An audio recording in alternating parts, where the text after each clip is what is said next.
Welcome. Today we will speak about super interesting people, the Lakota, with our guest Iris.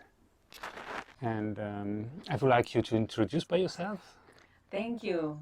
Anyway, it's a blessing to be here in Damanhur. And my name is Iris Pattyn, and I am a sound healer. I'm a therapist, and most of the things that I'm doing in my life, because I'm very dedicated to the Lakota people, I am adopted by a Lakota mother, and she is a wonderful being, and I'm so happy that they recognized me as Lakota spirit. So Occasion where we met first time in Venice some months ago with yes. your grandmother and her sister Mm-hmm. for a very, very special event with a ceremony. And in that occasion, they were telling a lot about the story of their people and what happened. Can you tell us something about these and what you connect to them? Absolutely. So one of the things is that Lakota people are very, very spiritual. It's a very spiritual community of Native American people who always were connected to the four winds, were always connected to the medicine wheel, were always connected to all that lives. They have a word, and it says metakuye oyasin, which means I am connected with all that lives on this planet, and beyond the planet as well. So they start their day even with mitakuye or yasin. It's like really every day they connect to who they are as a people. And in olden times, they lived very closely to nature, and they were spiritual beings having an earthly experience in the physical body here. And doing rituals, going to sweat lodges. They have their own rituals, how they can connect with everything that is. And they've never lost that. They still have it. But many years ago, as you know, Europeans came into the beautiful lands of the Lakota people. And Lakota people, they just received them as, when you receive somebody at home, you already give gifts. They are people that are giving. They are givers. They are not, they don't know the concept of consumption. Because for Lakota people, it is very important to give. That's their way. And it's very important for being healthy that you are always givers. So the first thing they do when the Europeans came is like giving away ceremony, to give away. But of course the Europeans, they came, and it was amazing to them because suddenly they wanted to do treaties with Lakota people. They want to make some kinds of arrangements because they wanted to have land. But for Lakota people, they don't understand the word owning, to own something. This is not in their dictionary. So to own the land, that was very, very surprising to them because they did not own the land. And when they came, and I heard, this is a story I heard from a very beautiful, beautiful man. And he, in fact, I don't know if you know, the chanupa is the type of peace, Oh, yeah. as they say it, Yes. So when the Europeans came, they would smoke the pipe to make connections because it connects Wakantanka to the people, the Holy Spirit to the people. And it's a kind of a peace pipe to make connections. It's, the Western world, they translate it into a peace pipe, but it's still a lot more, it's much more than a peace pipe, It's really to materialize the connection spiritually between people. So when the Europeans came, so they did ceremony, and then one of the leaders said, "Who are your leaders?" And the man said, "Well, they are not here, our leaders." "Well, we would like to know your leaders. We will give you pins. Can they pin it on their clothes so that we recognize your leaders?" And at a certain moment, but I forgot the year, I can check it out and send it to you, but their leaders were all grandmothers. Wow. So the leaders of the community are the grandmothers, see. So it are the men who coming out presenting, but the grandmothers were the big leaders. So what they did, these Europeans, they killed each and every grandmother because they thought they were joking. Oh. So they killed them. They killed the biggest chiefs of the whole community, and that these are stories we even don't know in the Western world about these stories. But many cruel things happen there, and of course the Europeans they had the consciousness of getting and consuming. They were not anymore in the consciousness of giving, because we as humans, when we can give, we are more healthy. It's in our gene. It's something we are humans. We are made to give. Our atoms, our neurons are there to give. This is what Lakota people believe. And how is their life now? After so many years, they have been, say, moved from their land. One of the most important things that for them was the Black Hills. That's really a sacred hill where their performance, their ceremonies. And that hill was so important for them that from many tribes they would perform ceremonies there. Mm-hmm. And this was, let us say, important because there was gold underneath. You know, in Damanhur, that gold is very important. Yeah. A very important metal that vibrates very highly. Like in Atlantis. Absolutely, absolutely. But you know, we shouldn't take gold out of the ground because it belongs to the ground. So it's like when we take something, it's like we take something from her body. It's the same with oil. Lakota people, they believe that oil is like the hormones. We cannot take all these hormones out of the earth. Mm-hmm.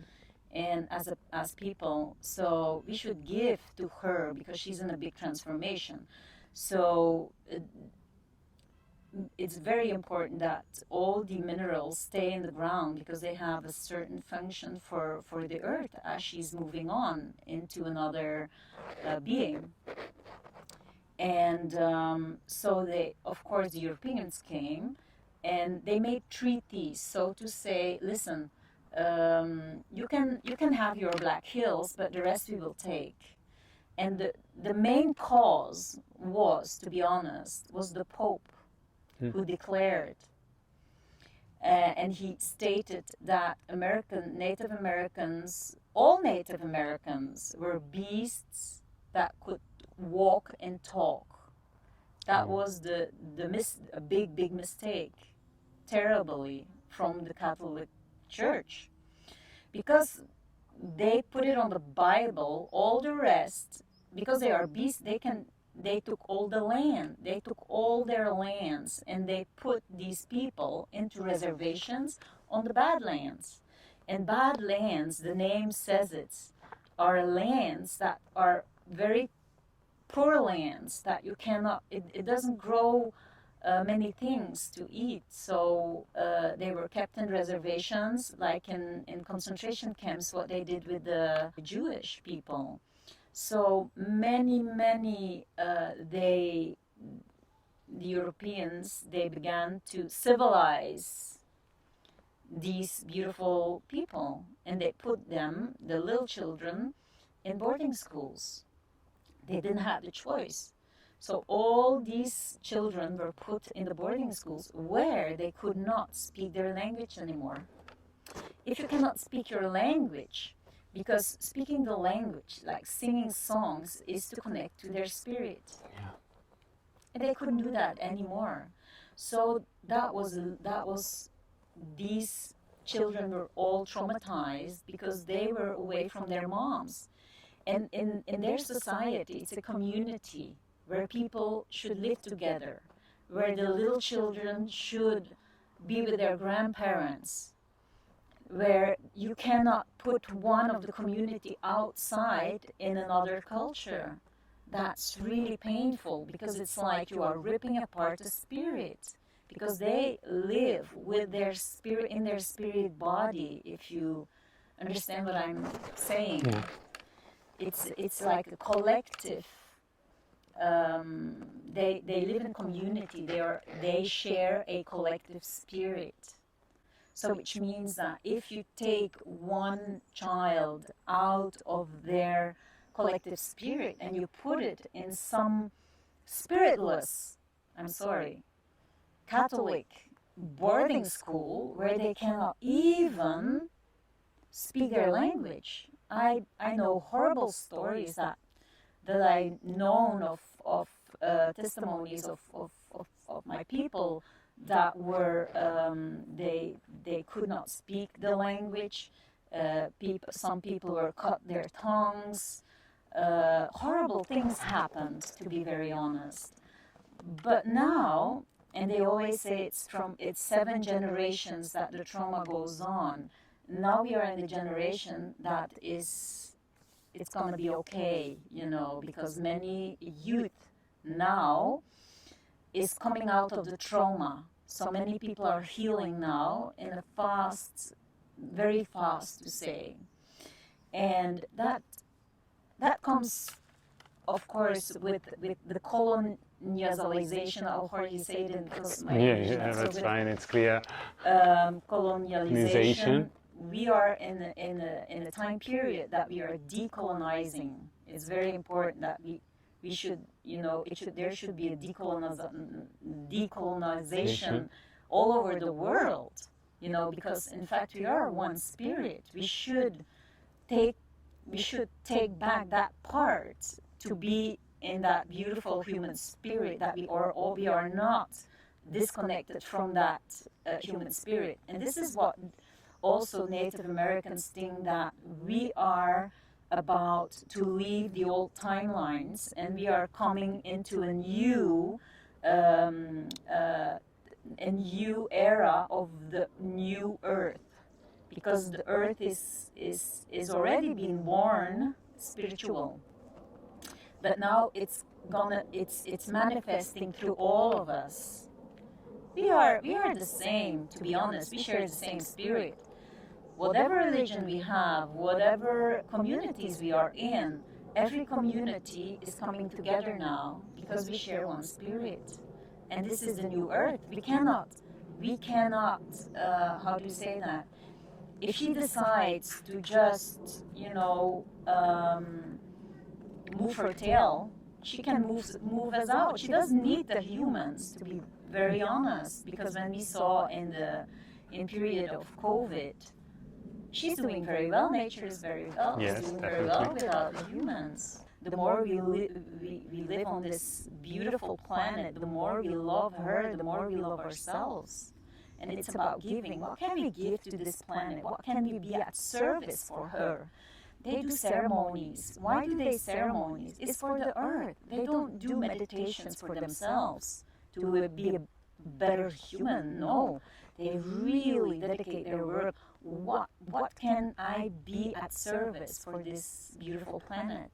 It's all about being in service. While we are here, we can enjoy life, because the more we give to her, the more we will be in our light. And I think this is really a feminine characteristics, and what really touches me about your grandmother is that the fact they are grandmother, and the tenderness, the love, the welcoming of her spirit was great. And so, probably, do you think that this is a moving towards a more feminine approach also that can help? To be very, very, that's a very good question. And this is what I think. Like, for example, Native American people, and especially the Lakota that I know very dearly, are very feminine. They have that feminine principle. The creator is, it all starts. The creation, it's very female, to be honest, and that's why their how do you say that, their chiefs are women.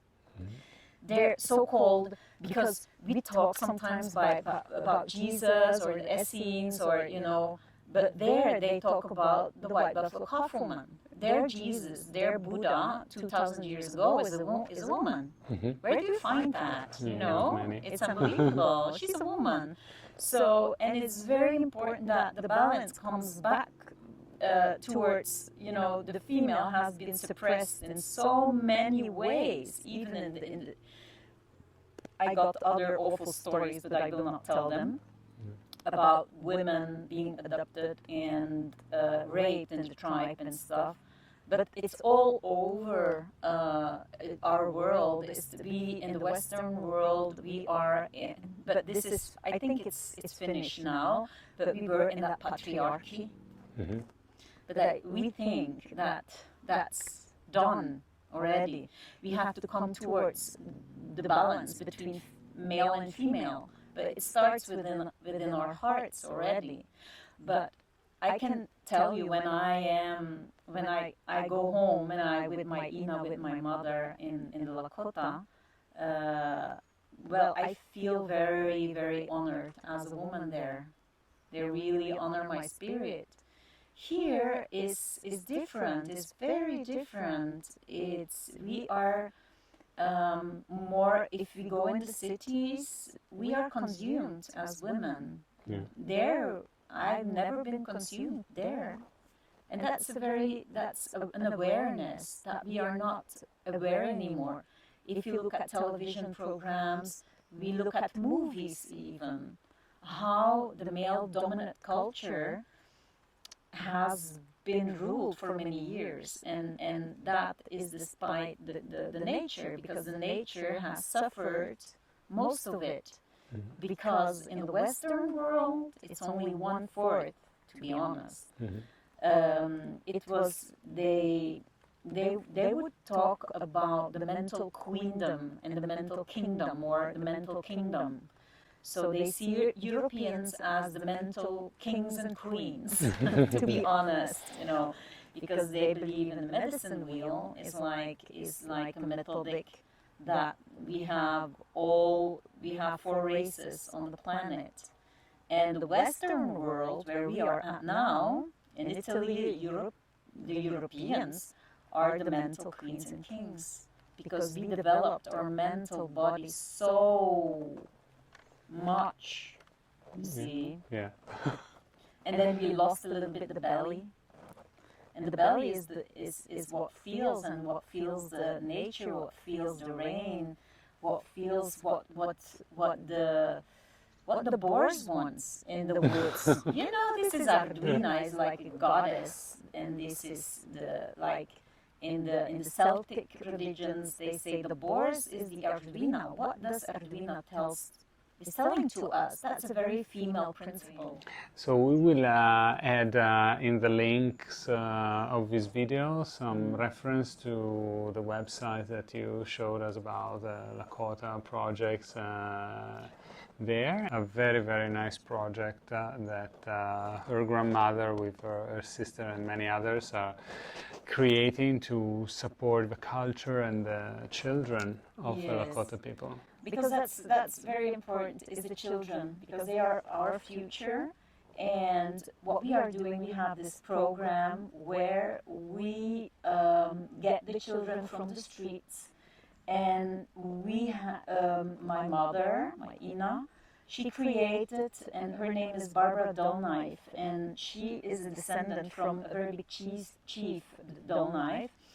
And she is a very highly spiritual woman, and what she's doing now is saving the children. She gives them a beautiful home where they are safe, because now they are still, the lost children are still, but as I said, it's the new generation is there, so we have to be fast, we have to work quick for these children, because they still have all the knowledge in their blood. We say that many of these children are the keepers of the earth because of their knowledge, and it's very important that we can protect these children. Nowadays, what happens with these children, if they see there are children on the street, so white people take them and they bring these children in another culture, like they did in the boarding school.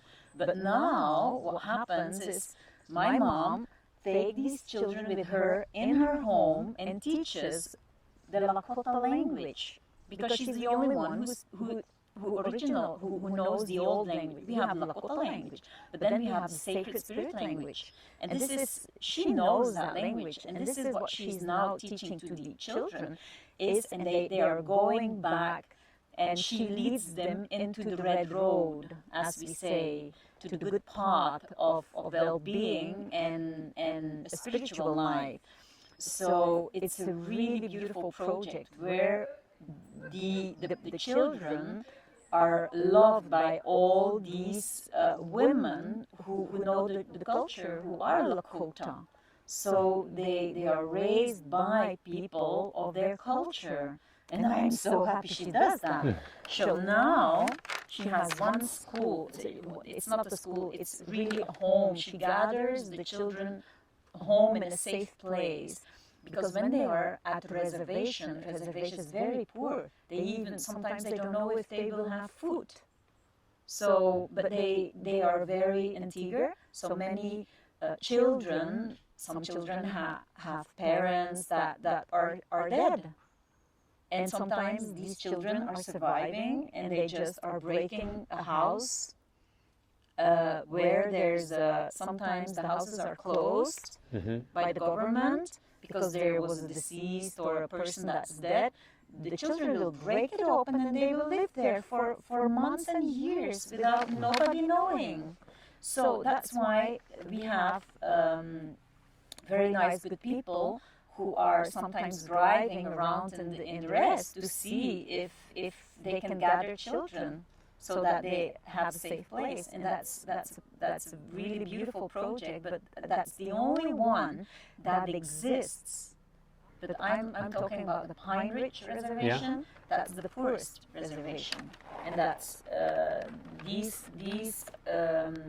have all the people that did not surrender to the Europeans. So they are the poorest, and they are put on very bad lands. To gather the children home, that project started in 2014, and without many money. She always has to gather money somewhere, you know.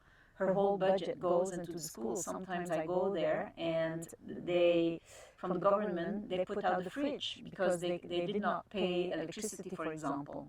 So I'm so happy to be there that I can just pull it back in. So all the meat they got from the church, or from people that are working there somewhere, or people who are around, because they know she does a lot for children. Many people are giving. And especially the old people, that's the grandma, that's their culture. She would not eat herself, so that the children have the food first. In their community, they will make sure they feed the children first. And then, when all the leftovers, they will eat. Oh, nice. And this is how the whole the children's home has been organized. It's like here, Damanhur, you did not ask the permission for the temple. She didn't either. She just began, because otherwise it would be too late. So she's still going on. but with really little means. Every time it's like little by little, and sometimes the people that are working there, they are not paid. And now we really would like to have a more sustainable base. And her dream is that she can have a home on her land, because she is giving the land to the children so that she can build a home, because now she's almost 80 years old, and now she has to drive. You have to know that she has to drive like 1 hour and a half to go to that house that she can have. She always have houses, but then after a few years they are kicked away. They have to move with all the children and everything. It's very hard, you know. And now she would at least have a house where she is not kicked out. Now she has to drive 1 hour and a half to go from her trailer where she lives in Badlands in Oglala, and then she goes to the children's home, and that takes about 1 hour and a half. And then from there she needs to go to the groceries, which is in Rapid City. It's another 2 hours driving. And then she comes back. It's 4 hour drive. She's like 79. Wow. Can you believe that? And she's still every day, she's praying, and then she's up in the road for these children, getting diapers and everything, and just getting the, you know, the money to survive every day. And the last time when I was there, we were sitting on the porch, and she was crying. I said, "Mom, what's happening? I don't know how many years I have left to keep these children on the good road. I don't know if I can manage it." But she's like tired, you know. It's like, wow. And it's now that I'm gathering also people together to really make her dream coming true. It's for the future. For me, this is the future of the planet. These children are Lakota. It means something, because they have the knowledge that nobody has. To be very honest, they have archives of knowledge, how the planet, all the stories. They have all the stories. They have all the secret and sacred ceremonies. They still do. It's very important. Great. And it's like, wow. Yeah, definitely the preservation and the revival also of a culture and of a wisdom of indigenous people is, as you know, one of the goals of Damanhur, and that's why also we will do our best to support also practically this dream. Mm-hmm. That's so nice. That's really nice. Thank you. And can you leave us with something about your experience here? Yes, I can. So I just, one thing that was like mind-blowing is that I want to share two things with you. Is like, I had, first of all, I had a man with a beard in my dream before I came. And I did not know what kind of man it was, but I thought he was eagle. Mm-hmm. But of course he was not eagle. Because where I'm the first tribe I came in was the eagle tribe. So there was a link between this place and the eagle, see? And the eagle is the bird who comes from far away, and it's the bird who can fly very high and have the eagle's eye view of what is happening on this planet. Mm-hmm. So the first, in my dream, I saw this man looking in a crystal from far away, from a place that is not the earth. Mm-hmm. And I say, wow, that's interesting. So, but I didn't expect anything, you know. So I came and I saw all these temples in the ground, what he did with it. I said, wow, this is not human. This is not possible, you know. And then I said, wow, how beautiful. This heart is really a heart of love that connects the people here, but that connects a lot of places. even places, outer space. Mm-hmm. And the second thing that I want to share with you is that when I was in the crystal, with the crystal, that I really felt that beautiful, beautiful old native spirit. Because I always ask if I can enter, because otherwise I would not enter a temple, nor I would enter a sacred space. So, but that beautiful old lady, she's so old, she's like, wow, very old, white, very white light. And she was very excited.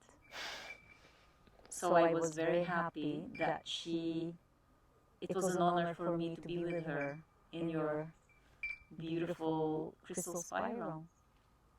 And I believe every step we do here on this planet, and every step that you do as Damanhurian or Lakota or Dakota or Celtic or whatever priestess or priest, it makes these imprints are very, very important for our future. And I think I want to thank you all the Damanhurians, to be part of that bigger love of that human consciousness. And I'm very happy and I'm very blessed to be here with you and to know you, so we can take each other in our prayers. Oha, thank you. Thank you so much. Grazie, Iris. Thank you very much. And you can interact with us here in the comments or in our damanhur.community website, where you can find stories like these and on many other topic of magical mission of Damanhur and what we do to connect to indigenous people, the plant worlds, and other entities like the spirals that we have all around here. Grazie ancora, thank you again. Thank you, it's a blessing for me. And con voi. Con voi.